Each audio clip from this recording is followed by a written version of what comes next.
नमस्कार, स्वराज एक्सप्रेस पर खेती किसानी और ग्रामीण भारत की ताजा तरीन खबरें लेकर मैं रितिका शर्मा हाजिर हूं। बुलेटिन की शुरुआत करते हैं हेडलाइन से।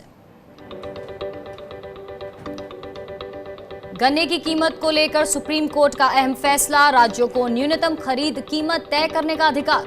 एसएपी के एफआरपी से ज्यादा होने में कोई समस्या नहीं। पंजाब में गेहूं की सरकारी खरीद ने पकड़ी रफ्तार, 15 अप्रैल के बाद 13 लाख टन गेहूं की खरीद। इस साल 135 लाख टन गेहूं मंडी में आने की उम्मीद। मध्य प्रदेश में किसानों को गेहूं का पूरा पैसा देने की मांग। पूर्व कृषि मंत्री सचिन यादव ने सीएम शिवराज को लिखी चिट्ठी, कहा गेहूं के पैसों में ना काटा जाए कर्ज। और हरियाणा सरकार ने गेहूं खरीद से आढ़तियों को किया बाईपास, पंचायतों और किसान उत्पादक समूहों को सौंपी खरीद की जिम्मेदारी। नई व्यवस्था लागू होने तक सरकारी एजेंसियां करेंगी खरीद। तो गन्ना खरीद को लेकर सुप्रीम कोर्ट ने अहम फैसला सुनाया है। कोर्ट के मुताबिक राज्य अपने यहां गन्ने की न्यूनतम खरीद कीमत तय कर सकते हैं। अगर ये केंद्र की तरफ से तय कीमत से ज्यादा हो तो उसमें कोई दिक्कत नहीं है। दरअसल 2005 में waste Uttar Pradesh sugar mills association ने एक याचिका लगाई थी और दावा किया था कि गन्ने की कीमत तय करने का अधिकार सिर्फ केंद्र को है। इसी मामले की सुनवाई करते हुए सुप्रीम कोर्ट ने फैसला सुनाया है। यहां आपको बता दें कि केंद्र सरकार गन्ने का उचित और लाभकारी मूल्य यानी एफआरपी तय करती है।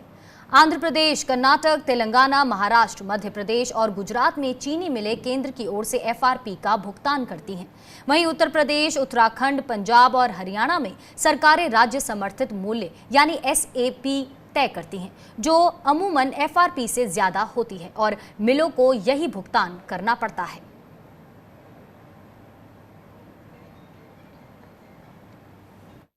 सुप्रीम कोर्ट ने बहुत बड़ी राहत दी है कि जो 5 जजों का फैसला था कि राज्य सरकार के पास अधिकार है गन्ना मूल्य तय करने का, वो 7 जजों के पास अब नहीं जाएगा पुनर्विचार के लिए। वही फैसला जो था जिसने आपका उत्तर प्रदेश का हमारा फैसला बरकरार रखा था कि राज्य सरकार के पास अधिकार है गन्ना मूल्य तय करने का, उसको बरकरार रखा है। वहीं बीते कुछ दिनों में मौसम का बिगड़ा मिजाज लॉकडाउन से परेशान किसानों की मुश्किलें बढ़ा रहा है। कहीं बेमौसम बारिश तो कहीं पर आंधी तूफान के साथ ओले गिरने से किसानों को भारी नुकसान उठाना पड़ रहा है। खेत हो या मंडी, सब जगह एक ही हाल है। मंगलवार सुबह बिहार के अररिया जिले में आए आंधी तूफान ने मक्के की फसल को तबाह कर दिया। इससे नुकसान उठाने वाले किसान अब सरकार से मुआवजा देने की मांग कर रहे हैं। सुबह आंधी तूफान में से मेरा मक्का का ये हाल हो गया, सारा मक्का गिर गया। सारा इतना क्षतिपूर्ति हम लोग का एक किसान होकर के कैसे पूर्ति करेंगे। यही है मेरा, हम लोगों का खेत का फोटो से खेत का मेरा हाल पता लग जाएगा। गेहूं और मक्का का फसल बर्बाद हो गया है कल की आंधी और तूफान में। कितना का नुकसान हुआ? कितने जमीन? 2 हेक्टेयर में मकई है और 2 हेक्टेयर में गेहूं लगा हुआ है अभी भी। और वहीं हरियाणा सरकार ने गेहूं को लेकर बड़ा फैसला लिया है। सरकार ने गेहूं खरीद में अड़चन पैदा कर रहे आढ़तियों को दरकिनार कर दिया है। ऑनलाइन खरीद पर अड़ी सरकार ने गेहूं खरीद कार्य के लिए पंचायतों व एफपीओ यानी किसान उत्पादक संगठनों को गेहूं खरीदने के लिए अधिकृत करने का फैसला किया है। पंचायतें और एफपीओ बिचौलियों की भूमिका में होंगे और उनके खाते में आढ़त की रकम भेजी जा सकेगी। इसके साथ ही आपको बता दें, सरकार ने आढ़त का लाइसेंस तत्काल जारी करने का भी फैसला किया है। इस प्रक्रिया के लागू होने तक सरकार ने सरकारी एजेंसियों को सीधे किसानों से गेहूं खरीदने के निर्देश दिए हैं। वहीं हरियाणा में आढ़तियों की हड़ताल के चलते कई जिलों में गेहूं की खरीद शुरू नहीं हो पाई है। यहां आढ़ती ई खरीद और ई पेमेंट के विरोध में बेमियादी हड़ताल पर हैं। मंगलवार को कई जिलों में आढ़तियों ने कनस्तर बजाकर प्रदर्शन भी किया। यहां 20 अप्रैल से गेहूं की खरीद शुरू हुई है, लेकिन अब तक केवल 1.5 लाख टन गेहूं ही खरीदा जा सका है। रुक करते हैं हरियाणा का, जहां 9 जिलों में सरसों की खरीद में धांधली करने का मामला सामने आया है। यहाँ पुन्हाना राजकीय महाविद्यालय में चल रहे खरीद केंद्र पर किसानों से प्रति क्विंटल 5 किलो से 10 किलोग्राम तक सरसों की चोरी का मामला पकड़ा गया है। इस मामले में सोसाइटी पर 10,000 रुपए का जुर्माना लगाया गया है, लेकिन किसान सोसाइटी का लाइसेंस रद्द करने की मांग पर अड़े हुए हैं। किसान नेताओं ने मुख्यमंत्री और कृषि मंत्री ने इस मामले में दखल देने और किसानों से धांधली करने वालों पर सख्त कार्रवाई करने की मांग की है। पुन्हाना कृषि मंडी में जो किसानों के साथ सरसों की खरीद में घपला हुआ है, वो अपने आप में एक आपराधिक षड्यंत्र, धोखाधड़ी और क्रिमिनल ब्रीच ऑफ ट्रस्ट का मामला बनता है। सरकार को तुरंत एफआईआर दर्ज करनी चाहिए और इन दोषियों से रिकवरी करके किसानों को वो पैसा लौटाना चाहिए, क्योंकि लगभग 50 लाख से ज्यादा की ठगी पुन्हाना के किसानों के साथ की गई है। हालांकि पंजाब में गेहूं खरीद तेजी से चल रही है। 15 अप्रैल से अब तक 13 लाख टन गेहूं की खरीद की जा चुकी है, जबकि बीते साल इस समय तक सिर्फ 3 लाख टन गेहूं की खरीद हुई थी। राज्य सरकार ने इस साल मंडियों में 135 लाख टन गेहूं आने की उम्मीद जताई है। सरकार किसानों को मंडियों में अनाज लाने के लिए कूपन जारी कर रही है, ताकि मंडियों में भीड़ को रोका जा सके। इसे देखते हुए इस बार गेहूं खरीद का समय 15 जून तक बढ़ाया गया है। सरकार ने इस दौरान देर से फसल लाने वाले किसानों को प्रोत्साहन राशि देने की भी योजना बनाई है, लेकिन केंद्र सरकार ने अब तक इसे मंजूरी नहीं दी है। तो एक तरफ अनाज सड़ रहा है, दूसरी तरफ गरीबों को अपनी जरूरत का राशन नहीं मिल पा रहा है। यूपी के फतेहपुर की बुढ़वा पंचायत में एक बुजुर्ग महिला को राशन के लिए भटकना पड़ रहा है। इनके पास राशन कार्ड है, लेकिन इसलिए राशन नहीं दिया जा रहा क्योंकि बायोमेट्रिक मशीन पर उनके अंगूठे के निशान का मिलान नहीं हो पा रहा है। नहीं झरा तो नहीं गई है। अच्छा, खेतों में शीला इस बार नहीं उतना झरा है। हाँ, तो आप बिन नहीं पा रहे हैं। हाँ। तो आपको राशन नहीं मिलता? नहीं मिलत बउआ। तो राशन कार्ड बना है आपका? हाँ बनो है। अच्छा, राशन कार्ड बना है। हाँ। तो दिक्कत क्या है, क्यों नहीं मिलता? ये नहीं आवत है, माय नहीं मिलाता है। अच्छा, अंगूठे नहीं लगते? हाँ। आंखें भी नहीं लग रही? हाँ। आंखें बनवा ली थी आपने? बनवा लिया है बउआ, वही खराबी रही रोए रहे। अच्छा पहले बुढ़ाऊ न रहे तो रोए रही। अच्छा दमान न रहो, दूसरा की बनो तो फिर रहे। अच्छा, मतलब दुख के चलते हाँ, आपकी आंखें भी हाँ, चली गई हाँ, चली और गई। राशन तो चला ही गया। सब कोई कुछ चलो, कमाने वाला कोई नहीं है कोई आपका? नहीं है बेटा। अच्छा, तो आपको खाने की बड़ी दिक्कत हो रही है? अरे बउआ दिक्कत है, इधर का 4 दिन पसेरी 2.5 दिन से मुकेश की अब्बा अच्छा दिन पसेरी हुई दिन से। अच्छा, आसपास मदद से जो थोड़ा बहुत मिल जा रहा है, घर वाले दे रहे हैं, बस वही है। भोले खाई गई थी तो उसी 2.5 किलो चावल दी थी। अच्छा भगवान खूब आपका दिन भला करे। अच्छा, लेकिन आपका जो खुद का राशन कार्ड है उससे आपको कुछ नहीं मिल रहा? कुछ नहीं मिलो, इससे धरो है वो सीला पर। वहीं आपको बता दें कि ये समस्या किसी एक जिले या इलाके तक सीमित नहीं है, इसीलिए सामाजिक कार्यकर्ता सभी जरूरतमंदों को अगले कुछ महीने तक निःशुल्क राशन देने की मांग कर रहे हैं, उन्हें भी जिनके पास राशन कार्ड नहीं है।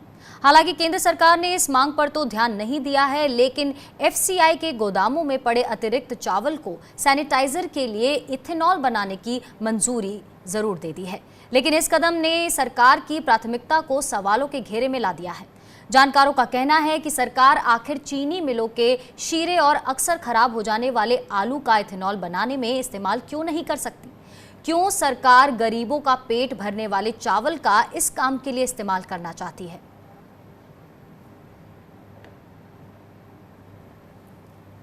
वहीं आपको बता दें कि इन सवालों पर थोड़ी देर पहले राइट टू फूड कैंपेन से जुड़ी सामाजिक कार्यकर्ता अमृता जौहरी से बात की हमारी सहयोगी एनिका एरन ने। आइए सुनते हैं। किसी को भूखा नहीं सोने देंगे और सबको राशन दिए जाने का सरकार का ऐलान है, वादा भी, लेकिन जमीनी हकीकत इससे जुदा है। तमाम रिपोर्ट्स बता रही हैं कि फिलहाल सबको राशन नहीं मिल पा रहा है। इस मुद्दे के तमाम पहलुओं पर बातचीत करने के लिए हमारे साथ right to food activist Amrita Johri जुड़ गई हैं। अमृता, स्वागत है आपका किसान बुलेटिन में। कितने ही लोग हैं जिनके घर में एक दिन में महज एक बार खाना उन्हें नसीब हो रहा है? जब राशन की कमी नहीं तो लोग भूख से क्यों परेशान हैं? डिलीवरी का जो मैकेनिज्म होना चाहिए वो अब तक इफेक्टिव क्यों नहीं है? इस समय एक रिकॉर्ड हाई पे है फूड ग्रेन का स्टॉक, जो कि 80 मिलियन टन पड़ा हुआ है इस समय भारत सरकार के पास। तो ये बहुत जरूरी है कि ये पूरा फूड स्टॉक इस्तेमाल हो और लोगों तक इसका वितरण किया जाए, जिससे कि कोई भी भूखा ना रहे और कोई भी भूखमरी के घेरे में ना आए। अगर हम देखें तो जो अभी तक सरकार की तरफ से अनाउंसमेंट हुई है वो केवल उनके लिए हुई है जो कि राशन कार्डधारी हैं, और राशन कार्डधारी की जो पूरी स्कीम है वो खुद काफी एक सीमित है, क्योंकि राशन कार्ड लेने के लिए आपके पास एड्रेस प्रूफ होना चाहिए, आईडी प्रूफ होना चाहिए, आधार कार्ड होना चाहिए, और साथ ही जिस राज्य में आप अप्लाई कर रहे हैं उस राज्य में आप कई महीनों या सालों तक आप वहां के अगर निवासी हैं तभी आपको राशन कार्ड मिलता है। जैसे अगर हम देखें तो दिल्ली में केवल 37% लोगों के पास राशन कार्ड है, जबकि करीबन 60 से 70% जो जनसंख्या है दिल्ली की वो डेली वेजर का काम करते हैं या इनफॉर्मल सेक्टर में, और इसलिए उनको बहुत अनजरूरत है राशन की। तो जो वितरण का जो प्रक्रिया है वो इस समय ऐसा होना चाहिए कि हम मैक्सिमम लोगों तक पहुंचे और केवल उन तक ना पहुंचे जिनके पास राशन कार्ड्स हैं। और एक और जो बहुत बड़ी दिक्कत है राशन कार्ड्स को लेके वो ये है कि उसमें कोई इंटरस्टेट पोर्टेबिलिटी नहीं है, यानी कि अगर मैं बिहार के वैसे रहने वाली हूँ लेकिन मैं दिल्ली आई हुई हूँ काम करने के लिए, तो अगर मेरे पास बिहार का राशन कार्ड है भी वो दिल्ली में नहीं चलेगा। जगह जगह से ये भी सुझाव आ रहा है कि राशन कार्ड के बजाय आधार कार्ड का इस्तेमाल किया जा सकता है। क्या आप इससे इत्तेफाक रखती हैं? आपके क्या सुझाव हैं? इस समय जरूरत ये है कि राशन बांटने के समय हम लोगों से कम डॉक्यूमेंट्स मांगे या सबूत मांगे। देखिए स्थिति बहुत इस समय डेंजरस है, हम एक एपिडेमिक के थ्रू जा रहे हैं, और जैसा कि सभी को मालूम है, जो कॉमन सेंस की बात है कि यदि वैसे ही आप वीक होंगे, आपके पास इनफ खाने को नहीं होगा, तो वैसे ही ये ज्यादा आसानी से आप इस महामारी में पकड़े जाएंगे। तो ये बहुत जरूरी है कि हम ज्यादा से ज्यादा लोगों तक राशन पहुंचाए और इंसिस्ट ना करें कि आप राशन कार्ड दिखाइए।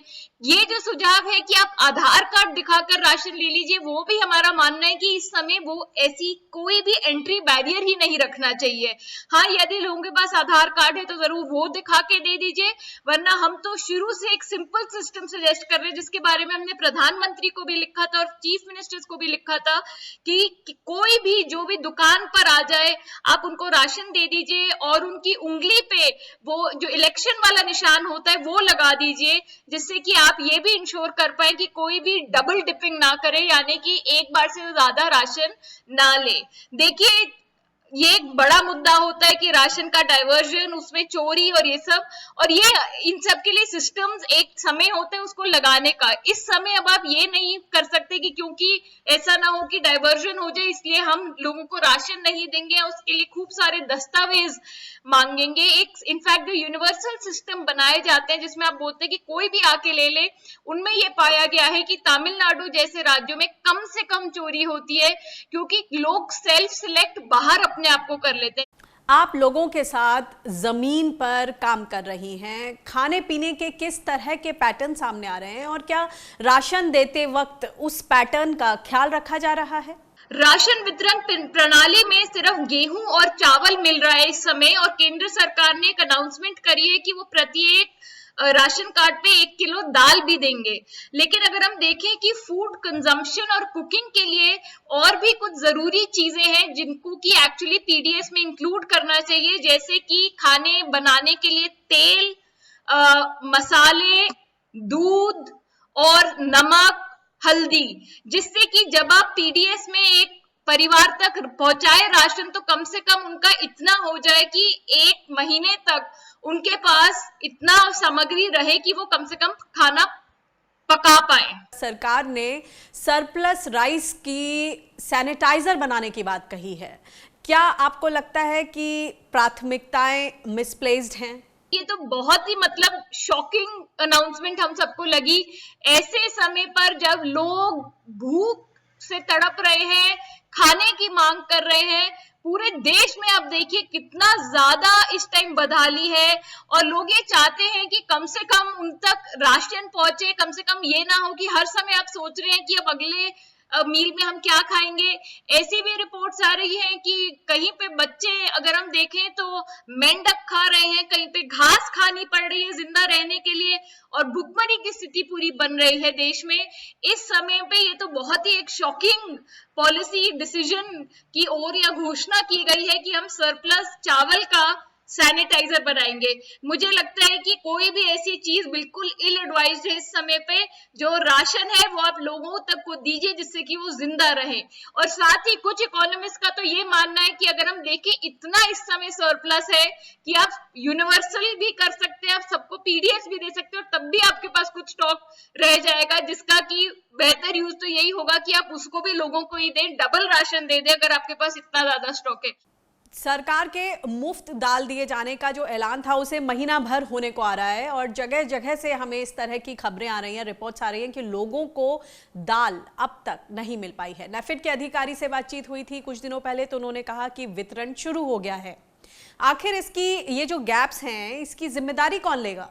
तो एक्चुअली ज्यादातर राज्यों में अभी तक वो पहुंचा नहीं है और इसलिए बहुत जरूरी है कि ऐसे समय में जब इतना ज्यादा डिस्ट्रेस है, इतने आपातकालीन स्थिति में जब भी कोई घोषणा हो तो केंद्र सरकार को उसके साथ दो और चीजें बतानी चाहिए।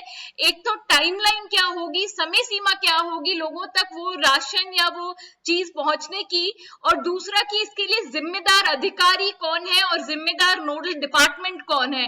अगर हम देखें कि जब इतना डिले हो जाता है, आज के डेट में हम 22 अप्रैल को बैठे हैं और अभी भी ज्यादातर राज्यों में दाल नहीं पहुंचा है, तो ये तो बहुत ही गैर जिम्मेदारी का काम है। और हर एक घोषणा को कम से कम एक अनाउंसमेंट होनी चाहिए कि इसकी प्रक्रिया क्या है, जिससे कि घोषणा केवल घोषणा ना रह जाए।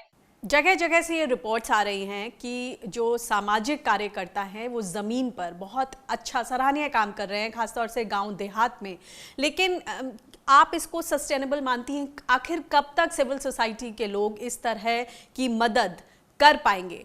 आखिरकार जब तक सिस्टम्स नहीं विकसित होंगे कि जो राशन है वो लोगों के हाथ तक पहुंचे और खाना उनके मुंह तक, तो ऐसे कैसे चलेगा और कब तक? सभी लगे हुए हैं रिलीफ काम में कि लोगों तक हम खाना कैसे पहुंचाए, लेकिन सरकार जब इसकी सही तरीके से वितरण करेगी तो हम देखेंगे कि जो सरकार एक घोषणा में एक अनाउंसमेंट से कर सकती है वो तो दूर दूर तक प्राइवेट रिलीफ नहीं किया जा सकता।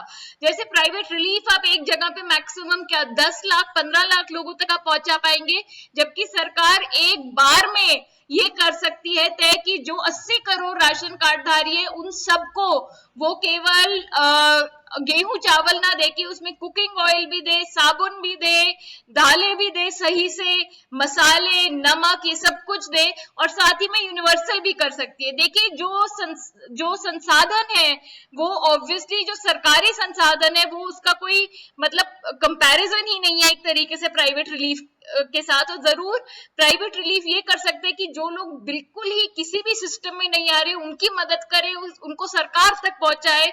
लेकिन स्थिति अभी और बिगड़ेगी जितना लंबा ये लॉकडाउन चलेगा, और जब लॉकडाउन खुलेगा भी ऐसा नहीं है कि एक दो दिन में इकोनॉमी एकदम रिकवर हो जाएगी, काफी समय लगेगा। तो सरकार को इसको short term, mid term, long term में पूरा सोच के इसके बारे में, और specially food security, health security और साथ में वेतन के लिए कुछ ना कुछ प्रावधान करना पड़ेगा। जी बहुत बहुत शुक्रिया हमसे बातचीत करने के लिए अमृता जी। चलिए बढ़ते आगे। लॉकडाउन के बाद बेरोजगारी के चलते एक बड़ी आबादी के सामने खाने पीने की समस्या खड़ी हो गई है। यूपी के मऊ में बुनकर समाज इन दिनों ऐसी ही समस्या से जूझ रहे हैं। यहाँ 70% बुनकरों के पास राशन कार्ड नहीं है, इसीलिए राशन नहीं मिल पा रहा है। सामाजिक कार्यकर्ता इससे निपटने के लिए बुनकर कार्ड या पासबुक पर राशन देने की मांग कर रहे हैं।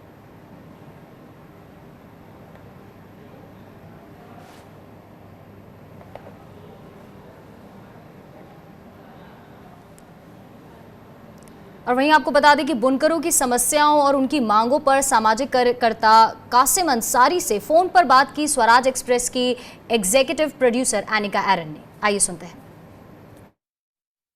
हमारे साथ मऊ से सामाजिक कार्यकर्ता मोहम्मद कासिम अंसारी जुड़ गए हैं। कासिम जी, ये बताइए कि बताया जा रहा है कि वहाँ मऊ डिस्ट्रिक्ट में जो बुनकर हैं 70% ऐसे बुनकर हैं जिनके राशन कार्ड नहीं हैं, और जो हालात हैं जिस तरह से पीडीएस के ज़रिए वितरण हो रहा है राशन का, उसमें जो जिनके पास राशन कार्ड नहीं है उन्हें तो बहुत समस्याएं आ रही हैं। क्या है ज़मीनी हकीकत? देखिए, राशन कार्ड क्योंकि ज्यादातर यहाँ अशिक्षित लोग रहते हैं, क्योंकि तो अशिक्षा के कारण उन्होंने राशन कार्ड नहीं बनवा पाया, और इसी के कारण राशन कार्ड की संख्या कम रही और बुनकरों को परेशानियां। तो 70% करीब यहाँ पे राशन कार्ड नहीं है बुनकरों के पास। ऐसे कितने परिवार हैं जो अफेक्टेड हैं इस वक्त? इस वक्त देखिए मैम, बुनकर एक ऐसा तबका है जो काफी निचला तबका माना जाता है, गरीब। खाने पीने की व्यवस्था कौन कर रहा है जब अगर राशन कार्ड नहीं है और उसी पर वितरण हो रहा है? कोटेदार क्या कह रहे हैं? जी, मैंने कई कोटेदारों से बात की संबंध है, तो उन्होंने कहा कि देखिए आगे से कोई ऐसा आदेश नहीं आया है, और आगे से जब तक हम लोगों पर कोई ऐसा आदेश नहीं आ जाता है हम लोग कोई व्यवस्था नहीं कर पाएंगे। किस तरह के आदेश की वो इंतजार कर रहे हैं? कि राशन कार्ड के बजाय जो एक सुझाव सामने आ रहा है कि आधार कार्ड पर लोगों को राशन दिया जाए, क्या वे उसका इंतजार कर रहे हैं? जी मैंने इसी विषय में बात किया था, क्योंकि जो सुझाव आया था आधार कार्ड पे दिया जाए, और प्रवासी जो मजदूर हैं उनको अगर आधार कार्ड भी नहीं है उनको इस स्थिति में भी दिया जाए, तो इसके विषय में हमने बात की थी। तो वहाँ पे जो स्थानीय प्रशासन है, जो एनजीओज हैं, सिविल सोसाइटी के लोग हैं, उन सब का इस सुझाव को लेकर क्या मत है? उन लोगों का मत तो यही है कि होना चाहिए, ये जरूरी है, क्योंकि जब तक हम लोगों ने अभी तक हम लोग मैदान में किसी काम कर रहे हैं, और सोशल एक्टिविस्ट होने के नाते हम लोग जितना कर सकते हैं कर रहे हैं, मगर क्योंकि लंबा चलेगा ये, तो बहुत ज्यादा दिनों तक तो हम लोग नहीं कर पाएंगे। ये सरकार अगर करे तो बेहतर है। बुनकरों के पास बुनकर कार्ड होता है, तो मुझे लगता है 80% बुनकरों के पास बुनकर कार्ड है, और कुछ बुनकरों के पास पासबुक भी है बिजली का। तो उस सबको मिला के अगर सरकार चाहे तो उससे बांट सकती है राशन। दिक्कत इसमें कहीं नहीं आने वाली मुझे लगता है। जी, यानी आपका कहना है कि दिक्कत नहीं है, यहाँ पर चाहिए विल और नियत कि लोगों को फौरी तौर पर सहायता दी जाए ताकि वो भूख से व्याकुल ना हो। बहुत बहुत शुक्रिया इस जानकारी के लिए। रुक करते हैं मध्य प्रदेश का, जहां पूर्व कृषि मंत्री सचिन यादव ने फसल खरीद को लेकर मुख्यमंत्री शिवराज सिंह चौहान को चिट्ठी लिखी है। पत्र में सचिन यादव ने सरकार से किसानों को उपज का पूरा पैसा देने की अपील की है। उन्होंने लिखा है कि कोरोना संकट और लॉकडाउन के बीच किसान बेहद परेशान हैं, और ऐसे में उनकी उपज से कर्ज की राशि का कटौती करके भुगतान करना सही नहीं है।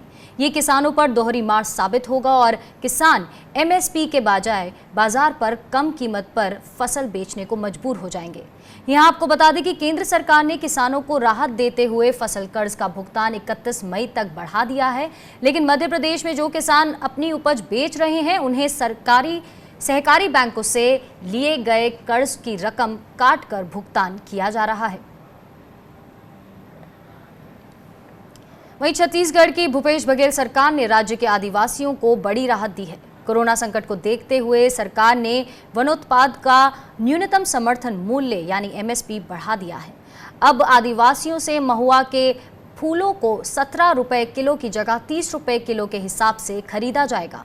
इसके अलावा आपको बता दें, सरकार ने तेंदुपत्ता संग्रहण की भी तैयारी कर ली है। राज्य में 13 लाख तेंदुपत्ता इकट्ठा करने वाले परिवार हैं। इन्हें लगभग 650 करोड़ रुपए भुगतान किया जाएगा।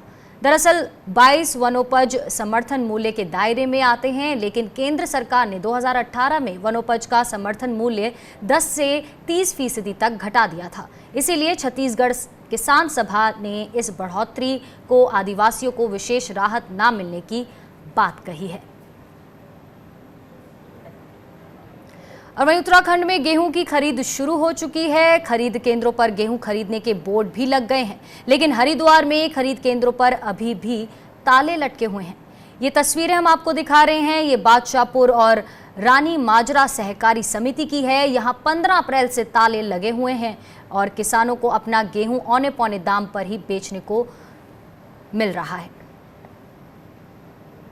गेहूं भी अनाज भी जितना है वो घरों में पड़ा, और जब कोई खरीदार नहीं मिल रहा तो उनका मंदा बिक रहा, काश्तकार पर सब पैसे सब परेशान हो। अब ये अगर अनाज बिको तो घर में पैसा वो दिक्कत आ रही बहुत बड़ी।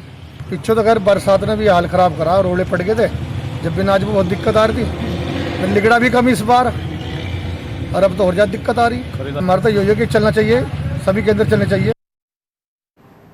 वहीं यूपी के शाहजहांपुर में गेहूं की सरकारी खरीद में धांधली की शिकायतें सामने आई हैं। किसानों ने खरीद केंद्रों पर भेदभाव किए जाने का आरोप लगाया है। उनका कहना है कि नेताओं का गेहूं पहले तौला जा रहा है।